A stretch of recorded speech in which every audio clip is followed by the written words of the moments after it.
Hello everybody, this is Jeremy within the DAW. Welcome back. In today's video, we are going to be taking a quick look at the Comp 3A Junior from Golden Age Projects. Now, this is their affordable version of their LA3A style compressor that they make. And when I say affordable, I mean this is their extra affordable version.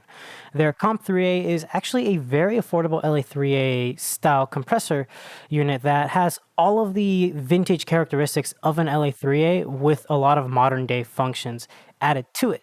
Whereas the Comp 3A Junior is an even more affordable, smaller unit. This is actually a quarter rack unit, so 4 of these can fit in a 1U rack space. As you can see, this is actually half of my patch bay right here. Because you do get some functionality taken away from the smaller package, there are some things that have been changed. For one thing, you no longer have a VU meter. Instead, you have a really nice LED meter, which is actually pretty cool because it's relatively accurate and it actually shows you more or less what the true peak is, especially if you're monitoring your signal source, which I actually think is better than a VU meter. I've noticed that VU meters are not accurate in any way, shape, or form. I have 2 channel strips that utilize VU meters and 2 preamps over on the side rack that utilize VU meters. And whatever they tell me as far as their VU leveling is nowhere near the actual level that I'm hitting. On my voiceover right now, it says I'm hitting minus 20 on the VU meter, which is extremely low. Whereas on here, it says I'm hitting at about 0 almost, or minus 3, which is usually about minus 9 on the console. What I'm doing is I'm actually going out of the preamp into the console, but I'm tapping the signal before it hits the console to go into the Comp 3A Junior. So I'm basically using the patch bay to patch it in so I can record a clean version, a compressed version, and then one with a little bit of noise reduction. And usually that's the one everyone hears. Now, the controls for this is really simple. You have the output gain, which is right here. And remember, this is output. This is out of the unit. You have the gain reduction, which is right here. And these knobs feel very nice and very smooth. They're not detented in any way, so if you are going to use this in stereo, you will have to spend a lot of time making sure that your settings are matched perfectly. On the back of these units, you have a stereo link control that's controlled by a TS cable, and that will send the same signal that's going into one into the other, so you can have the exact same sidechain input. Now, as far as the metering, you have your VU metering for your output, you have your gain reduction metering. Now, on the LA3A and the LA2A and the Comp 2A and Comp 3A, you have a variable filter, which is basically going to help it focus on the high end or the low end more. They were not able to add that, so what they do is they give us a really nice wide high pass filter, which I think takes anything under 200 hertz or so and has a very gentle 6 dB or 1 pole octave filter and just kind of rolls it off, which gives you a really nice filter slope. I'll have the exact details on it on the screen right now. And then you have 3 attack times. Now, the Comp 3A is obviously their version of the LA3A, and having your attack time set to B is going to match the attack and release time of the Comp 3A. A is going to match the original LA3A style attack and release time, and C is going to be a lot slower. In my opinion, I noticed that C kind of resembles an LA2A, only it has a little bit more of a slower release. This is an optical compressor, so you are still getting a little bit of that variable attack and release, but this is a great way of kind of just dialing in the ballpark of what type of compression you're going for. This is also, in my opinion, how they bypass the need of being able to go from compression to limiting, because you're obviously not able to get 2 complete different circuits for that. So I noticed that when you have it at A, it acts a little bit more of a limiter, while B is more of a compression and C is an even slower compression that might even hit limiting. That's not anything that they say in general, but it's something that I've noticed in the way that it sounds. I can get a lot more of a limited sound using the A time versus the B and C time.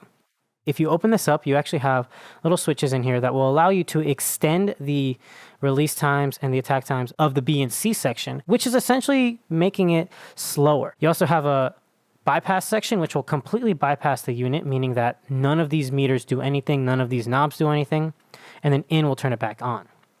Turning it off, it has a really nice little setup and it shows you that it's on. And of course, everything feels really nice. The only thing that I have to say is that I ordered this one before I ordered this one, and this one definitely came in perfect condition, whereas this one came with this little bit of a scuff on the top, and I don't think that is the Golden Age Project's fault. This was a used unit that was returned immediately, so it's basically just opened up, and whoever used it must have scratched it and then returned it right away. So that is no fault of Golden Age Project. Next, I want to talk about how this unit sounds. I really like it. I've turned it into my main voiceover compressor. As you see, it's going on my voice right now. And the signal chain for that is going into my PreSonus Studio channel, into the Golden Age Comp3A Junior, and then into a DBX166, which is basically just being used as a gain reduction for the noise that the tube preamp generated. After that, I'm just using a little bit of hard limiting with the DBX, and then it goes straight into the console with no processing after that. On the back of this unit, we have two XLRs, one in, one out, two TRS jacks, which is for input and output, and that's it. The unit is very small, very nice. It has a really nice, robust feel. Opening it up earlier, it looked really cool, but I don't want to take this out of the rack because it is technically being Velcroed on. Anyway, let's get into the session. I have some drums that I want to take a look at, and let's actually listen to the drums.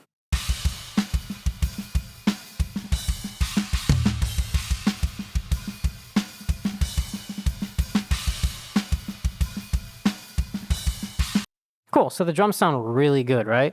For the snare drum, I'm actually using a transient designer to increase a little bit of attack, remove some sustain.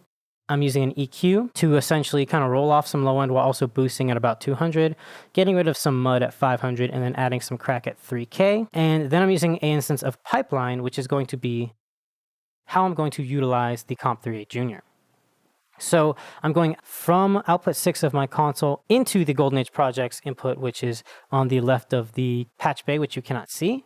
And then it's coming back into channel 26, which is the output of this Comp3A Junior. Let's start off by taking a look at the VU meter. This is the snare drum that we're going to be listening to.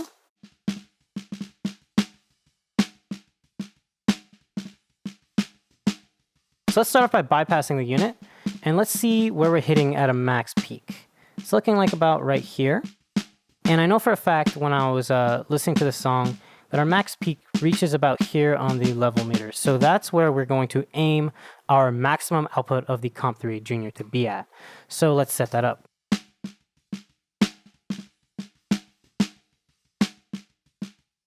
That looks pretty good. Next, let's take a listen to the gain reduction. We're going to start at the slowest attack time. You can really hear it pumping. Let's try using the high pass filter.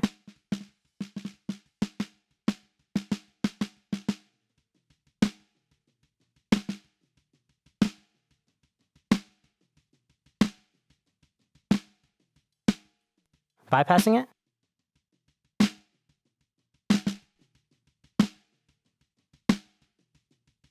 It's really grabby. I actually like that a lot because that kind of reminds me of an LA2A. Let's take the high pass off, change it to attack B, and reset this settings.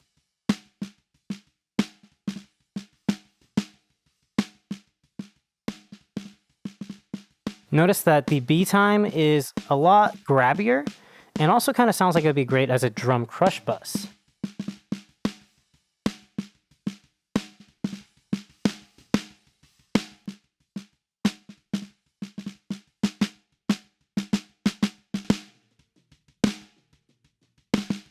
This also brings out a lot more crack of the snare, which is making it sound a lot cooler. I really like this attack time, especially for gentle gain reduction for vocals and for bass, where I find C to be really good for mastering or buses. Let's try the high pass filter on B and let's see how that takes us.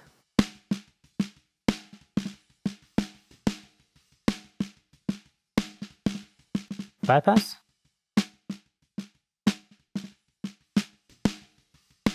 It brings out a lot of room character and it has a lot of tonality to it. It's kind of subtle in this situation, but I really like it. Next, we're going to go to the not so subtle setting, which is A. This is the attack and release time that's going to match that of the original LA3A. And this is the one that I love the most. It has the most character. It sounds like it's doing some type of hard limiting. It is definitely doing a lot to the signal. So let's take a listen.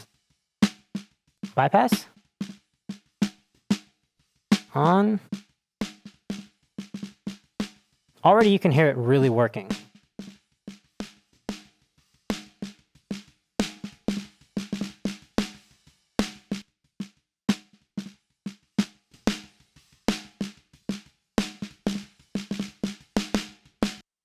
I really like this setting.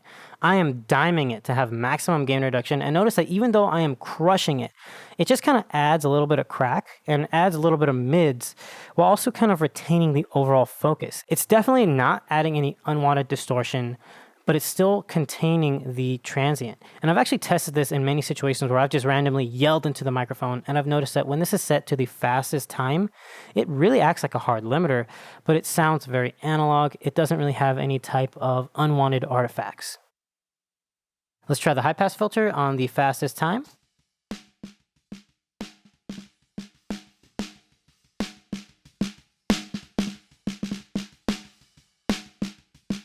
Bypass.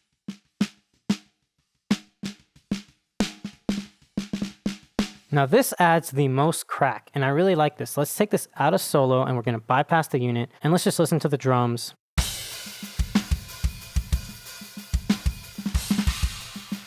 Let's turn it on.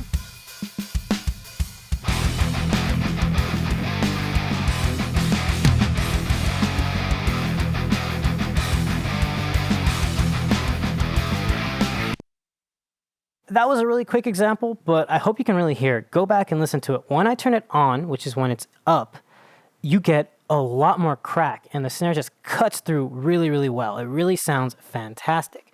Whereas bypassed, you basically don't get anything.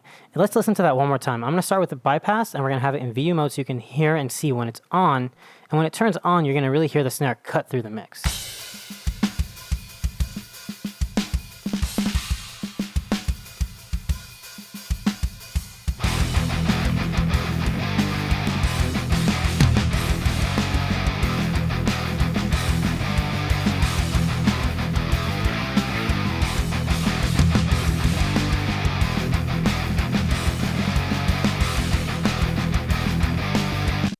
It really does help it cut through a little bit more, and it adds some nice character to it. Let's listen to the snare one more time, and I want to try that out without the high pass filter.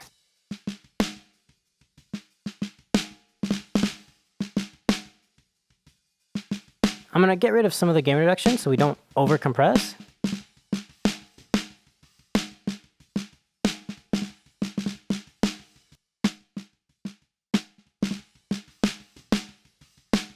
Let's try that one.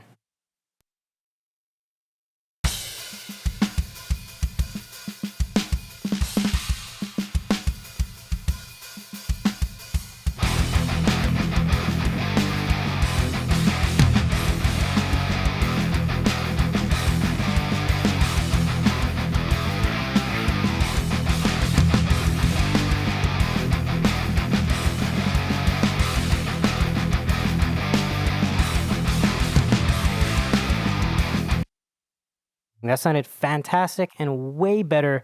When I had the gain reduction set to 10, it was very good sounding, but it obviously had a little bit too much compression. It was very forgiving, but dialing it back down to 6 or 7 really helped it crack without sounding squashed. It allowed it to have body while also adding character, which is really cool. Next, we're going to take it off the snare, and I'm going to put this on the kick drum. So we're going to reset the offset because we're on a different channel, and we're going to reset all of the settings.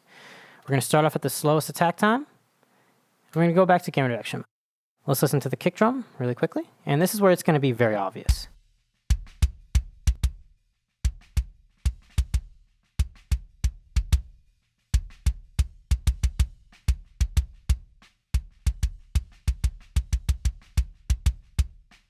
This is actually something where you're going to start noticing a little bit of character from the unit itself. When I have the unit on, it definitely sounds like it's doing something even though I'm not doing any gain reduction, and that's probably because of the components used to create this signal source.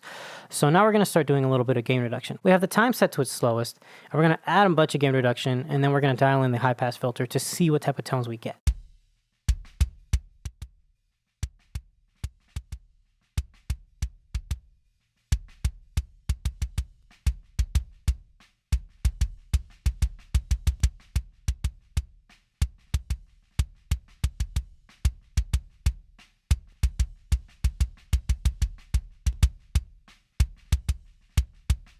You get a really slow, grabby sound.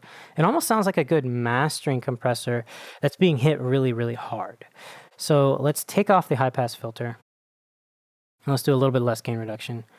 And let's set this to B time, actually. And let's listen to the second fastest attack time.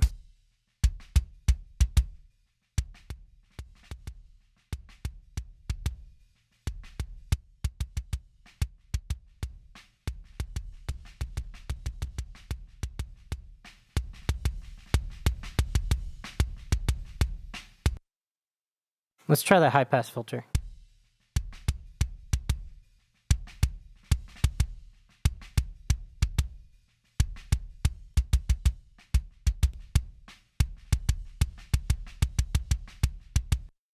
This is where this really comes in handy. Having this alternate attack and release time setting is extremely handy. Notice how when I set it to B and I have the high pass filter, the low end just blooms up. It suddenly sounds like it's just huge and enormous, but it also retains that attack and that transient. It's not reducing the high end like a lot of really cheap compressors do. That's actually something that my cheaper DBX compressors do quite often. My DBX 163X oftentimes will reduce the high end a lot if I do more than about 3 dBs of gain reduction, and that's because cheaper compressors usually have a topology that will lose high end, whereas this is retaining the high end but also extending the low end. Listen to it one more time. Without it, that sounds enormous. That sounds massive. Let's take off the high pass filter and let's try the fastest time setting, which is going to be extremely fast and basically be hard limiting.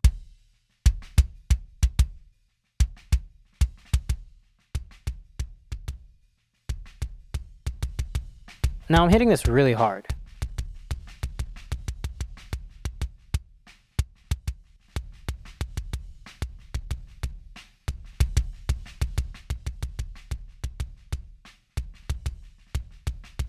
And as you see, no matter what I do, it really sounds pretty crazy once it passes the 5 section of the gain reduction, basically meaning that the fastest attack and release time is going to always do a lot more gain reduction than the middle and the slowest one. Personally, for subtle settings, the B time is the best for kick drums, whereas C is great if you want to do a ton of gain reduction and retain low end and high end, but also have a little bit of that pumping, sucking sound to kind of help things move and groove a little bit. While B is going to be perfect for kick drums, bass guitar, toms, anything that needs low end. But let's check out A, and we'll choose the high pass filter this time, and we'll do about 6 dBs of gain reduction.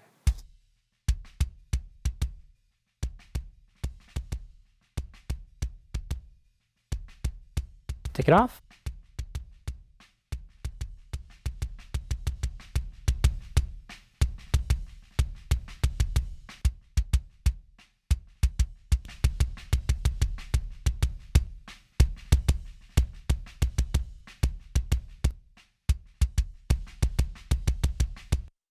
Like I said, it's always sounding really out of control. Let's go back to B and let's mess with the sidechain filter to see what can give us the best tonality.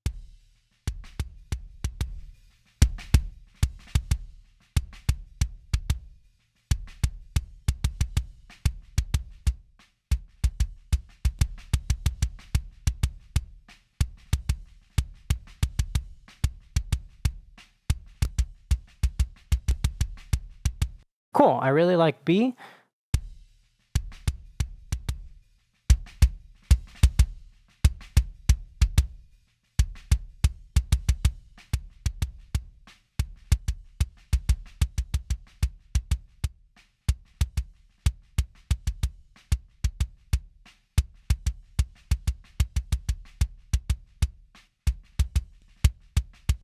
Cool, so I've done a little bit of fidgeting and messing with this to find the best setting that I think would fit this kick drum, and I haven't listened to it in the mix yet.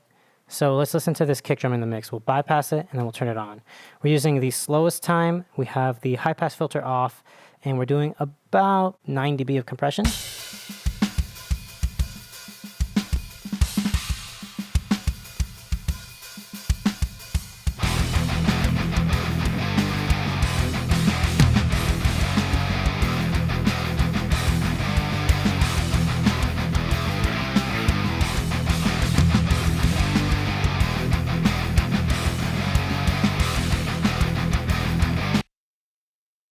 Now, obviously, I'm doing this in extreme settings, but what I would probably do in a real mix is something that's not that much farther than that. I would probably be having my gain reduction set to about there, match the output gain, and blend something like that because it'd be the perfect blend of that colored sound, that saturated, compressed, and that very, very affected sound, but to a lesser extent, so it would really fit the mix much better.